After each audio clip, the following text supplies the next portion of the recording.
estamos viendo poco a poco la profundidad de la carta a los Efesios, y cuando los teólogos hablan de la carta a los Efesios, hablan siempre de la profundidad de esta carta, y probablemente después de Romanos es la carta más profunda que tenemos en la palabra de Dios, con verdades más profundas, a veces con verdades que nos cuesta entender, pero Dios nos ha puesto como estudiantes.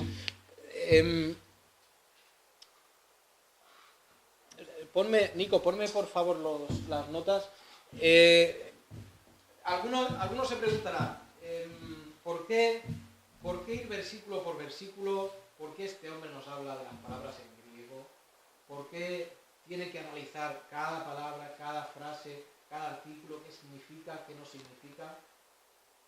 Pues la realidad, hermano, es que estamos llamados a comer y a beber la palabra de Dios, somos llamados a entender la palabra de Dios, somos llamados a estudiar la palabra de Dios. Hay iglesias donde lo que se predican son soflamas de esperanza, y nada más que hay un mensaje de esperanza y de prosperidad, y de Dios quiere darte, y Dios quiere que seas, y Dios quiere darte dinero, y Dios quiere que tengas, y Dios quiere que seas feliz. Y probablemente la gente se va de esos lugares muy animado, pero Dios no nos ha llamado a engañar, Dios no nos ha llamado a decir medias verdades, nos ha llamado a que seamos estudiantes, diligentes de la palabra. Por eso es que estudiamos la palabra de Dios, palabra por palabra, verbo ad verbo, o verbum ad verbum, como decían en latín. Tenemos esta frase, versículos del 15 al 23, es toda una frase de Pablo, y con la correspondiente dificultad de entender toda esa frase a lo largo. Y quiero... venga, vamos a leerla, la frase entera. Por esta causa también yo, habiendo oído de vuestra fe en el Señor Jesús y de vuestro amor para con los santos, no ceso de dar gracias por vosotros, haciendo memoria de vosotros en mis oraciones, para que el Dios de nuestro Señor Jesucristo, el Padre de gloria, os dé espíritu de sabiduría y de revelación en el conocimiento de Él, alumbrando los ojos de vuestro entendimiento, para que sepáis cuál es la esperanza a que Él os ha llamado. Y esta mañana vamos a estar hablando de la esperanza a la cual Dios nos ha llamado. Y sigo leyendo. Sepáis la esperanza, sepáis cuáles las riquezas de la gloria de su herencia en los santos, y cuál la supereminente grandeza de su poder para con nosotros los que creemos, según la operación del poder de su fuerza. Y esa fuerza operó en Cristo, resucitándole de los muertos y sentándole a su diestra en los lugares celestiales, sobre todo principado y autoridad y poder y señorío, y sobre todo nombre que se nombra, no solo en este siglo, sino también en el venidero. Y sometió todas las cosas bajo sus pies, y lo dio por cabeza sobre todas las cosas a la Iglesia, la cual es su cuerpo, la plenitud de aquel que todo lo llena en todo. Y esta mañana, como he dicho, vamos a hablar de la esperanza. Yo puse...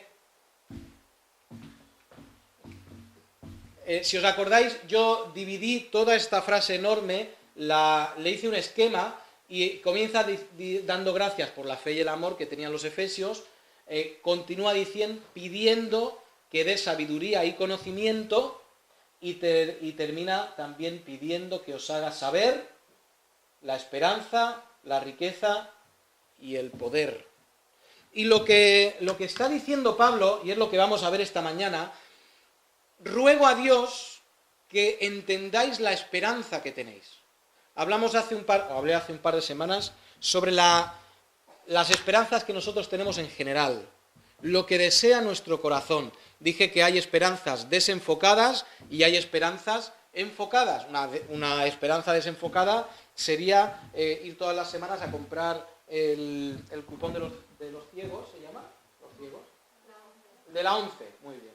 Y ir a comprar el cupón y estar, no sé dónde se saca ese número ni nada, pero estar delante de la televisión, imagino que será, mirando tu número y mirando la televisión y diciendo, tengo toda la esperanza del mundo y toda la fe del mundo, que esos números me van a hacer rico y me van a hacer feliz. Eso es una esperanza desenfocada. Una esperanza enfocada sería la esperanza y el deseo de que, por ejemplo, tus hijos anden en rectitud delante de Dios y que tus hijos sean personas las cuales Dios pueda usar para su gloria. Una esperanza enfocada sería la esperanza y el deseo de que los que están alrededor de ti vean a Cristo a través de tus obras, a través de tus palabras, que los que están alrededor de ti sean salvos. Todo eso son esperanzas enfocadas. Pero a lo largo de toda la Biblia se nos habla de una esperanza. Y vamos a comenzar diciendo Romanos 15:13. Tengo mucho que decir. Romanos 15:13.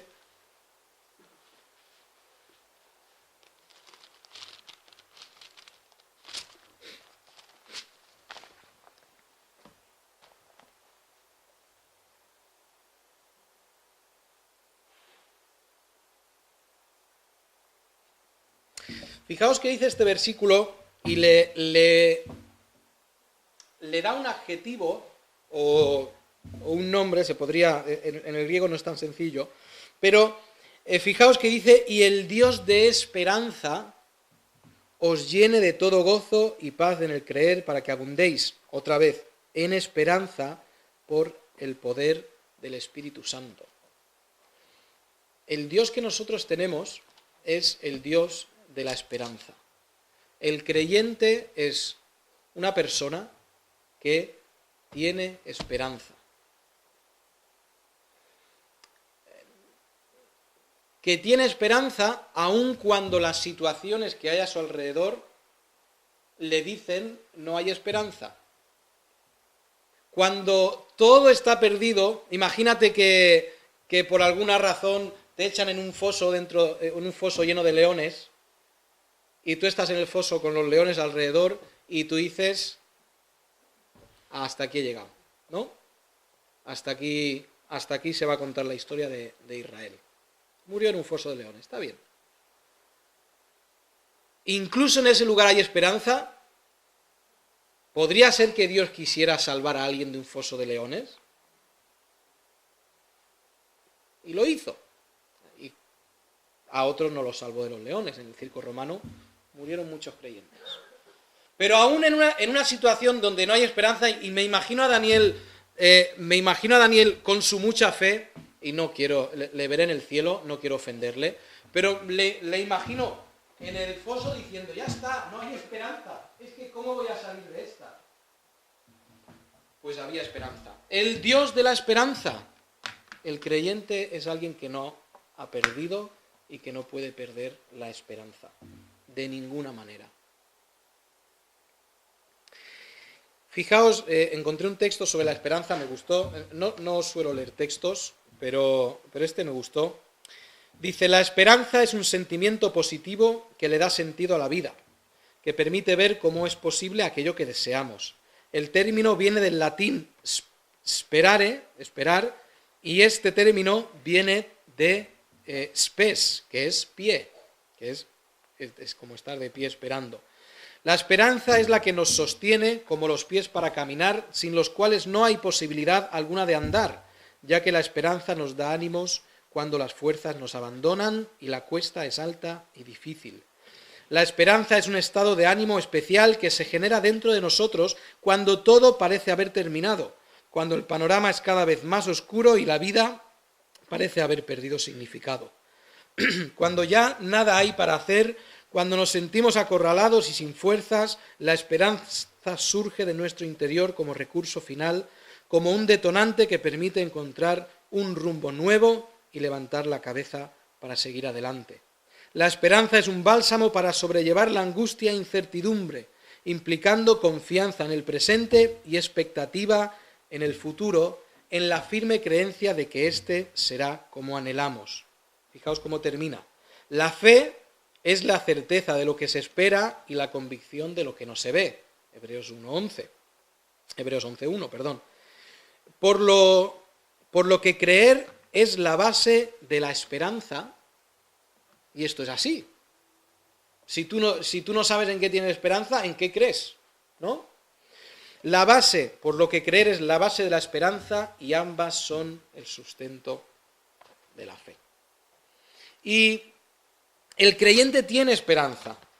El creyente, no hay un lugar profundo o lejano o devastado en el cual el creyente no tenga esperanza. Tenemos también en Romanos, capítulo 12, versículo 12, hay muchas veces a lo largo de la palabra donde se nos menciona creer en la esperanza o tener esperanza, pero no se nos aclara cuál es esa esperanza. Por ejemplo, Romanos 12, desde el 11 dice: en lo que requiere diligencia, no perezosos, fervientes en espíritu, sirviendo al Señor, gozosos en la esperanza, sufridos en la tribulación, constantes en la oración, compartiendo para las necesidades de los santos, practicando la hospitalidad. Fijaos que no nos aclara qué es la esperanza en la cual tenemos que tener gozo, simplemente nos dice gozosos en la esperanza. Esta misma forma de expresar una esperanza indefinida, por decirlo de una forma, lo tenemos en Romanos 5:4, lo tenemos en la primera carta de Pedro 3:15, lo tenemos en Hebreos 3:6, lo tenemos también en Hebreos 6:11, una confianza, una esperanza que no nos dice qué es. Y cuando nosotros vamos a lo largo de la palabra de Dios, podemos estudiar y podemos ver qué es la esperanza. Voy a decir primeramente, antes de definir qué es la esperanza a la cual tenemos que agarrarnos, en la cual tenemos que esperar, fijaos lo que dice Colosenses 1:5. Nos va a dar varias características de la esperanza que todavía no hemos definido, pero que definiremos. La esperanza, en primer lugar, Colosenses 1:5. Fijaos, a causa de la esperanza, no nos define qué esperanza es, pero nos dice que está guardada en los cielos. Vamos a empezar diciendo que la esperanza que nosotros tenemos es una esperanza que está en los cielos. Es una esperanza que no está en este mundo, es una esperanza que no se puede tocar, que no se puede coger, que no se puede ver. Es una esperanza que nos está reservada en el cielo. De esa misma manera, Romanos 8, 24 y 25 nos dice que esa esperanza, hoy vamos a mover bastante la Biblia, nos dice que esa esperanza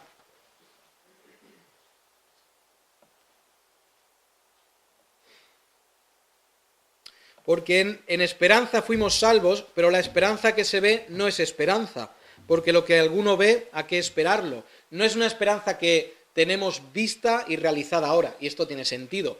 Esperanza siempre tiene que ver con algo que no se ha cumplido.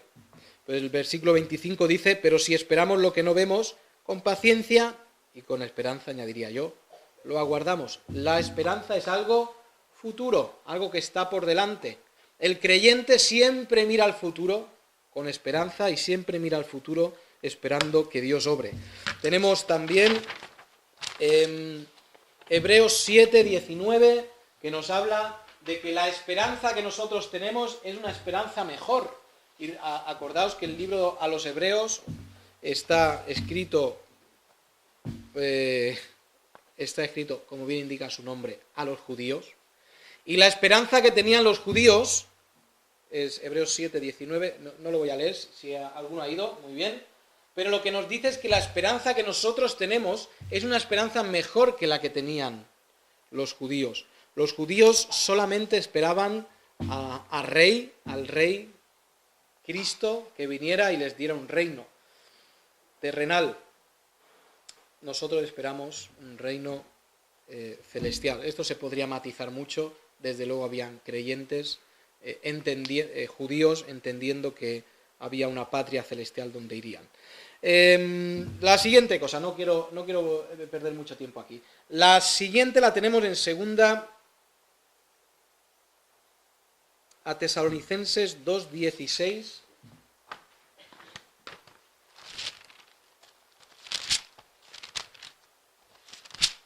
Segunda carta a los Tesalonicenses 2:16.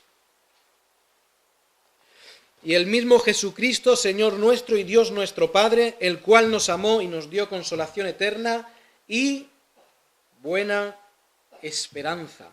La esperanza que tiene el hombre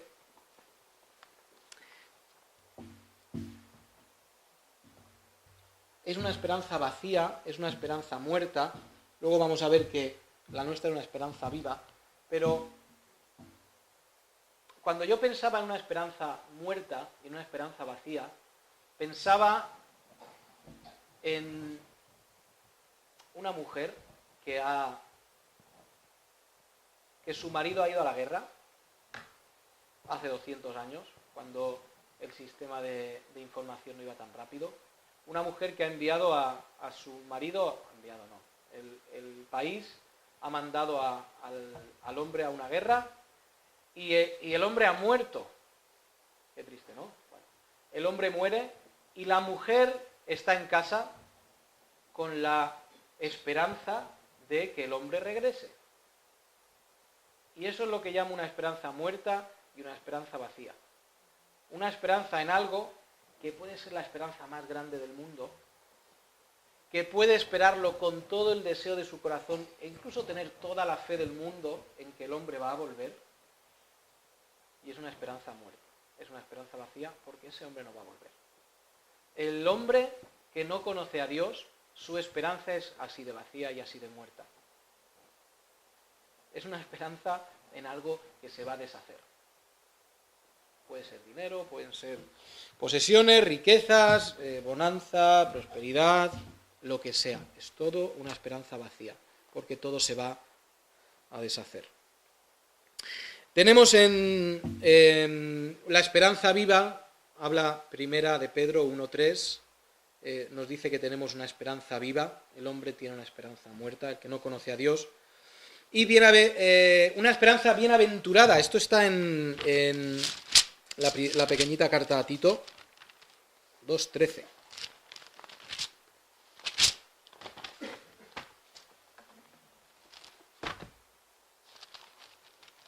Tito 2:13 nos habla de que desde el 11 dice: porque la gracia de Dios se ha manifestado para salvación a todos los hombres, enseñándonos que renunciando a la impiedad y a los deseos mundanos, vivamos en este siglo sobria, justa y piadosamente, aguardando la esperanza bienaventurada. Y habla de que la esperanza que tiene el hombre, la esperanza que tiene el creyente, no es la esperanza del que se sienta a esperar lamentándose y quejándose porque tiene que esperar la esperanza que viene. La palabra en griego para esperanza, y es voy a decir primeramente que en el griego hay varias palabras para esperanza, confianza, pero esta palabra es elpis y tiene que ver con un anhelo de algo que está por venir, pero con una actitud buena. No es la imagen del hombre que espera hastiado que llegue por fin lo que él desea. Es la imagen de alguien que está gozándose porque sabe lo que viene. Yo pensaba en una imagen para ilustrar esto y pensaba en el hombre, si era coloso, la imagen funciona mejor. El hombre que está, lo voy a poner al revés. La mujer que su marido está haciendo el postre que a ella le gusta y está relamiéndose, aunque todavía el postre no se ha hecho, y está relamiéndose pensando en el postre que está haciendo su marido. Esa expectación, ese gozo, porque sabe que lo que viene es algo bueno, es algo que la va a hacer feliz, y por eso la Biblia le pone este adjetivo a la esperanza, una esperanza bienaventurada. Bienaventurada es feliz, llena de dicha. Y así es nuestra esperanza. Una esperanza que nos hace estar gozosos ahora, que nos hace sonreír ahora, porque sabemos lo que está por delante. Habiendo puesto todos estos calificativos a la esperanza, vamos a lo que la Biblia nos define como esa esperanza. Y vamos a comenzar en Hechos 23, versículo 6.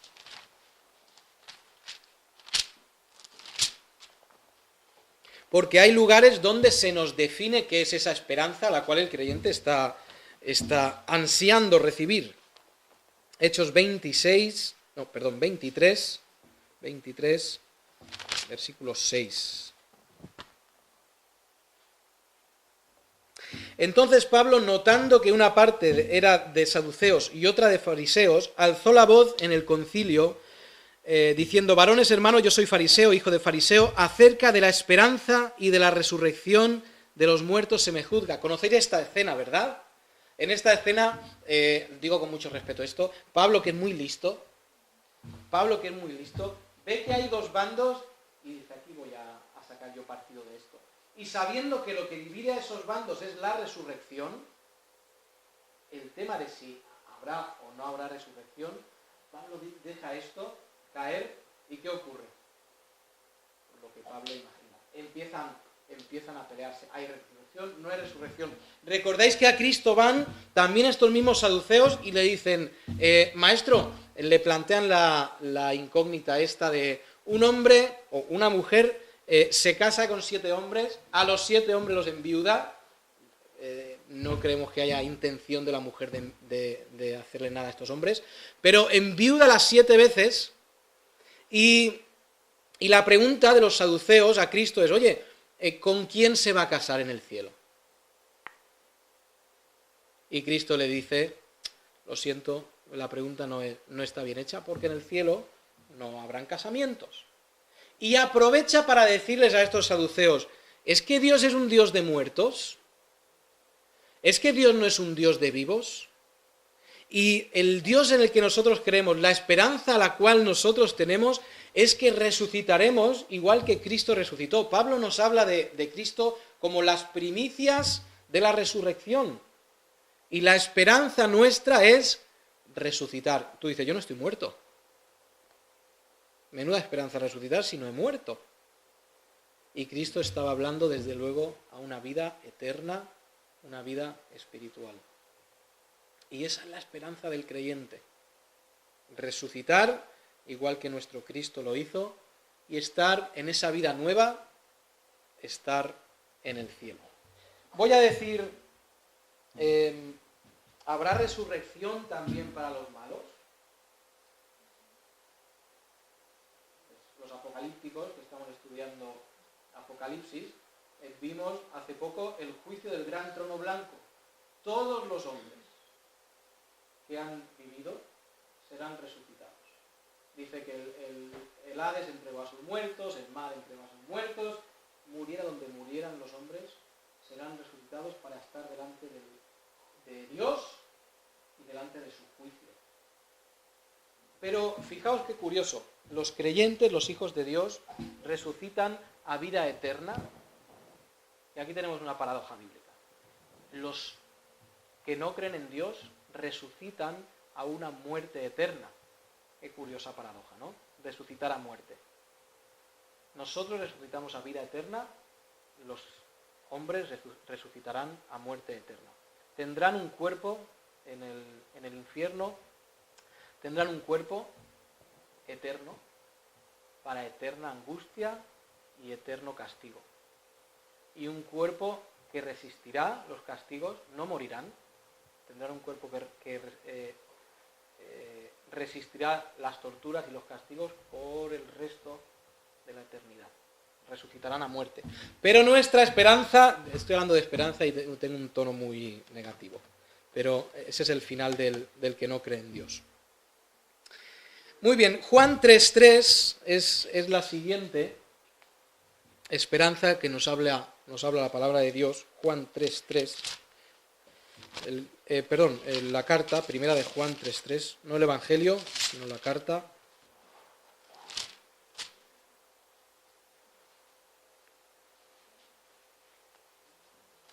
Primera de Juan 3:3.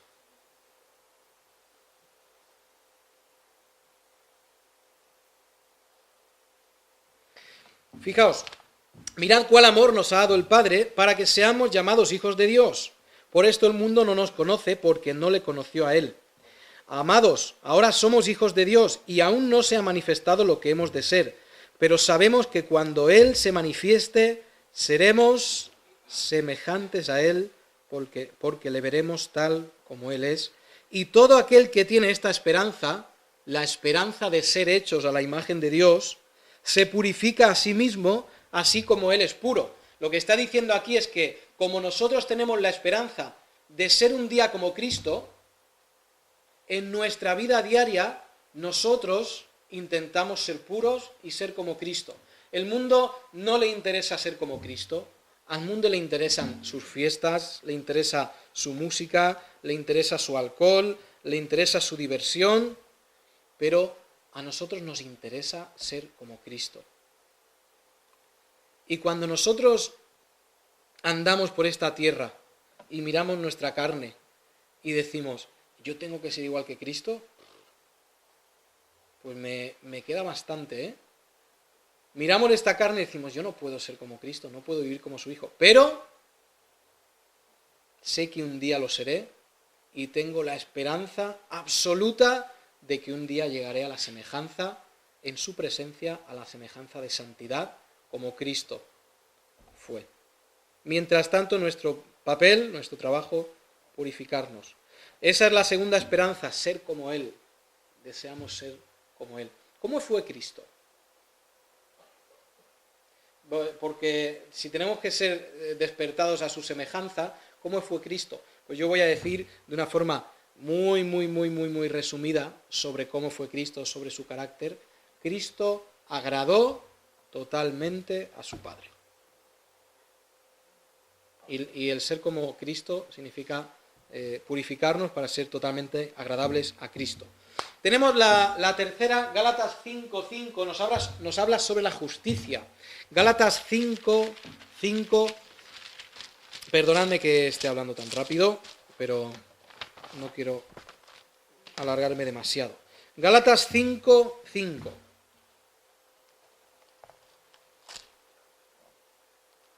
Fijaos lo que dice aquí.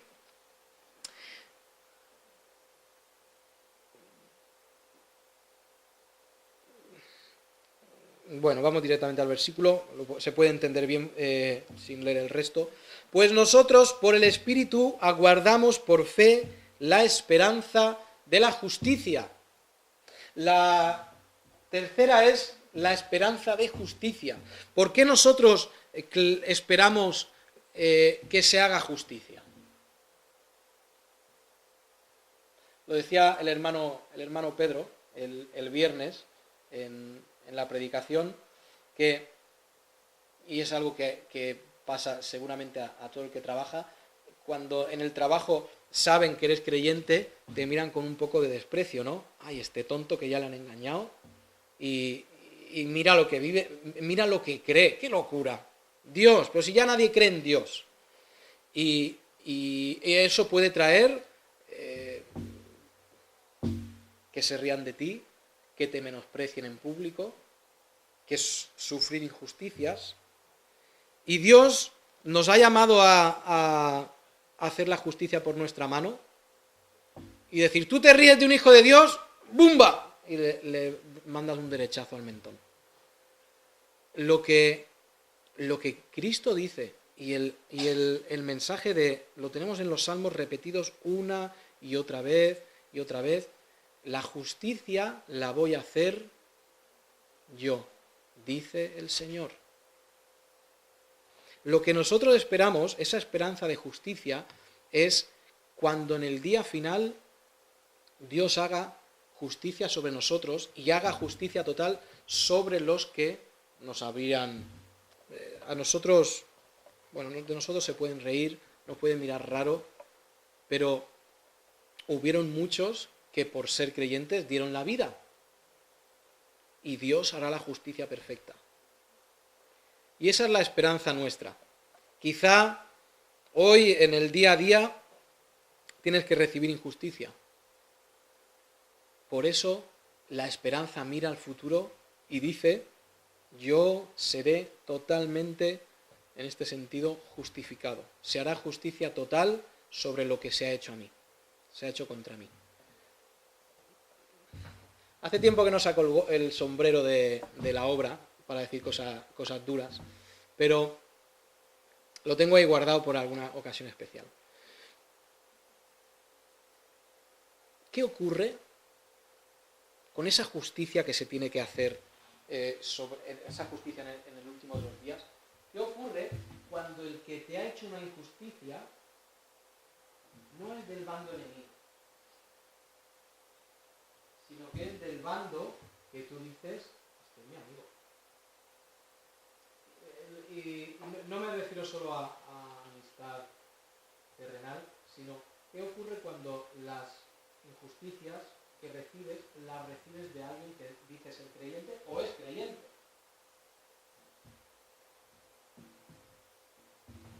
Nuestro papel hacia esa persona es rogar que Dios haga su justicia y lo mande al infierno. Me alegro que Raquel diga, no puede ser eso, no puede ser. Vamos a ver, el creyente es alguien que desea, y aprovecho, hago un paréntesis y aprovecho para decir esto. Aunque el creyente reciba la injusticia del hermano o del que no es hermano, el creyente está clamando a Dios que caiga un rayo del cielo y lo parta. No pregunto si lo habéis hecho, pregunto si se debe hacer. ¿Cuál es la actitud del creyente? El creyente ama el alma de esa persona que le está haciendo la injusticia. El creyente ama al hermano también. Y el creyente es capaz de decir, te perdono porque te amo. Ahora, Dios hará justicia, cuidado, pero yo no estoy reclamándola y pidiendo que caiga un rayo del cielo. Cuando hablamos, David está hablando de los salmos, yendo a través de todos los salmos, y tenemos estos salmos imprecatorios en los que nos suena muy fuerte esto de Señor, haz justicia sobre mis enemigos, o Señor, que baje tu fuego sobre los enemigos. Pero David lo que estaba pidiendo era justicia al final. Justicia a un Dios justo. Nosotros, y no, se podría hablar mucho más sobre esto, pero no es el plan. Nosotros tenemos esperanza en la justicia. Tenemos esperanza en la redención, nos dice Colosenses 1:23, también 1:27, nos habla de la redención. La redención es la culminación, el cumplimiento de la salvación. Eso es la redención. Nosotros hemos sido salvados, hemos sido hechos justos,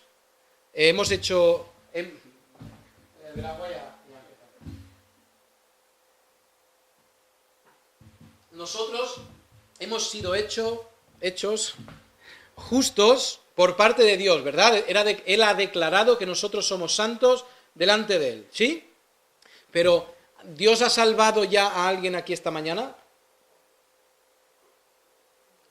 Pues no, Dios no ha terminado el plan de la salvación, porque la salvación termina con la redención y la glorificación. Todos nosotros estamos esperando que la salvación que Dios nos ha prometido culmine en la redención. La redención es cuando estemos ya en su presencia con cuerpos glorificados, con cuerpos no de carne, sino con cuerpos eternos, diciendo ya ha terminado Dios con nosotros. Y Dios tiene que dar redención no solamente a nosotros, en el futuro, a todos los que son sus hijos. Nosotros anhelamos la redención, nosotros anhelamos que esa redención sea culminada y sea terminada.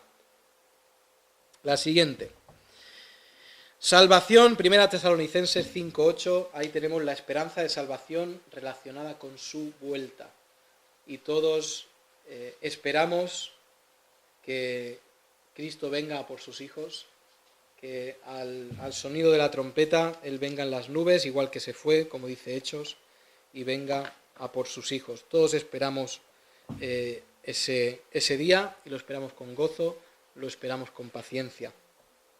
Tito 1 y 2, Tito 1, 2 y 3, 7 nos habla de la esperanza de vida eterna.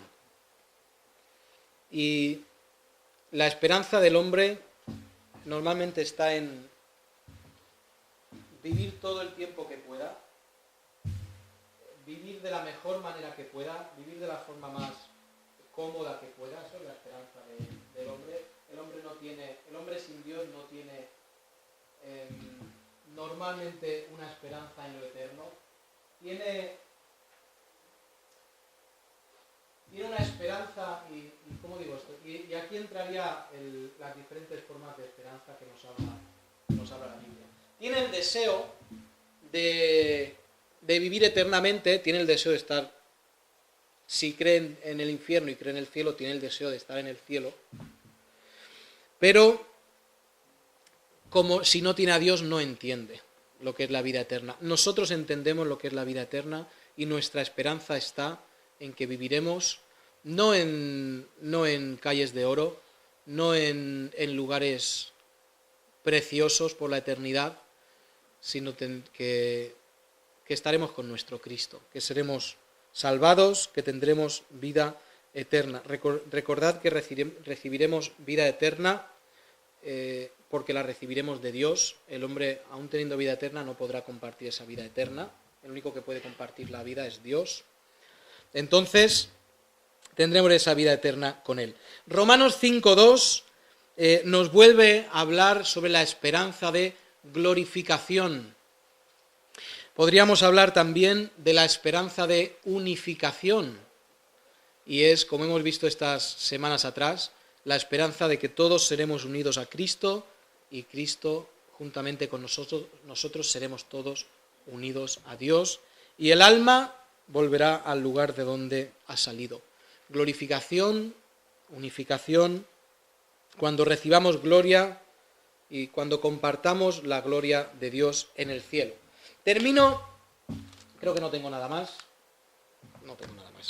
Termino con una historia que leí, que me gustó, no es, más anécdota que historia, pero dice que había un hombre llamado, y esto es para terminar, para cerrar la predicación, hablando de esperanza, un señor llamado William Hertz, le voy a llamar William, ¿de acuerdo? Un señor llamado William, coleccionista de obras de arte, gran coleccionista, esto es histórico, ¿de acuerdo? Coleccionista de muchos cuadros, tenía una galería donde exponía sus mejores cuadros y tenía, pues como tienen todos estos coleccionistas de arte, pues un almacén lleno de los otros cuadros que están bien, pero que no tienen el glamour como para ser expuestos. Este William Hertz, que siempre andaba buscando nuevas obras para añadir a su colección y poder mostrarlas al mundo, un día leyó en un libro sobre un cuadro y llamó, este hombre desde luego archimillonario, llamó a su secretario y le dijo: quiero que vayas y busques este cuadro, y le enseñó el cuadro que había visto en el libro. Me da igual lo que valga, me da igual dónde esté, me da igual los países que tengas que recorrer, pero quiero que me compres este cuadro. El hombre salió de viaje, hace mucho tiempo, el hombre salió de viaje, el secretario salió de viaje y anduvo por países buscando el cuadro, yendo a todas las galerías de arte preguntando por el cuadro, y después de muchos meses de viaje volvió a casa. Y fue a ver a este William y le dijo: Señor, he tenido un problema, no le he podido conseguir el cuadro, no se lo he podido traer, en ningún sitio lo he encontrado. ¿Sabe por qué? Porque lo tiene usted en su almacén. ¿Entendéis la idea? El hombre tenía tantos cuadros que vio uno que le encantaba, pero no sabía que lo tenía. Y sabéis, en nosotros creo que a veces no entendemos la esperanza que tenemos. Creo que a veces las dificultades de la vida apagan tanto la esperanza la que hemos leído rápidamente porque no ha habido mucho tiempo, pero la esperanza que nos da la palabra de Dios y la esperanza que nos da el mensaje de Cristo y lo que nos debe dar el gozo, lo que debe sustentar nuestra fe y sustentar nuestra esperanza, está aquí y nosotros quizás andamos buscando esa esperanza por algún sitio, poniendo nuestra esperanza en cosas que no deben ser. Y sospecho que eso nos pasa a muchos creyentes. La esperanza, la vida, toda esta esperanza la tenemos aquí, explicada. Aquí es donde debemos buscarla y también delante del trono de Dios. Cristo tuvo todas estas esperanzas porque Él entendía lo que venía. Cristo fue el ejemplo perfecto de esperanza y tal era su confianza en el Padre, tal era su esperanza que entró a Jerusalén el día de la Pascua sabiendo lo que iba a ocurrir. Fue al huerto de Getsemaní sabiendo lo que iba a ocurrir porque su esperanza estaba totalmente en que se cumpliría lo que el Padre le había dicho. Y nosotros seamos igual. Vamos a orar y después un himno. Eterno Dios, nuestro Padre, tú eres nuestra esperanza de gloria, de que un día estaremos contigo, de que aunque ahora seamos a los ojos del mundo un grupo de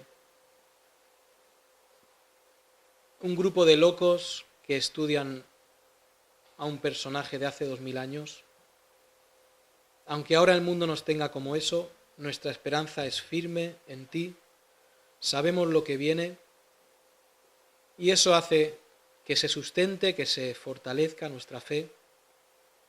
Y Señor, pon en nosotros cada día más esta bendita y, como dice tu palabra, también esta bienaventurada esperanza en la cual descansamos. Gracias porque eres maravilloso en tus obras, en el nombre de Cristo.